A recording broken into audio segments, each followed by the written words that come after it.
Alhamdulillah Kopdar malam ini bersama para pengusaha muda kita. Pengusaha muda dari Pejuang Subuh mulai kampung sampai kota. Inilah para pengusaha muda. Itu paling kecil, Masya Allah. Anak buahnya 16 orang, 15 orang, mantap.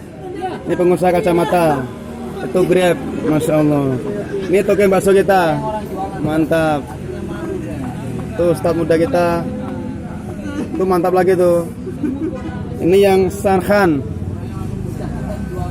Kayak Salman Khan, Allah Akbar. Kopdar malam ini Pejuang Subuh Aceh, para pengusaha muda kita doa untuk merintis, menggagas dan memperjuangkan bersama umroh, bonus umroh ada di hadapan kita, bonus umroh depan mata kita. Pertanyaannya, kita Pejuang Subuh mau meraihnya atau tidak?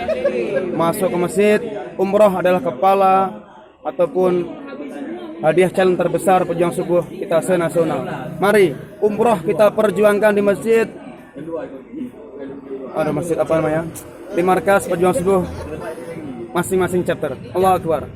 Umroh 2019 kita sambut, kita jemput untuk menyambut Imam Mahdi. 2019 kita sambut Imam Mahdi. Subuh selama Jumat. Palestina menunggu kita. Palestina menunggu kita. Palestina menunggu kita. Allah Akbar. Allah Akbar. Allah Akbar.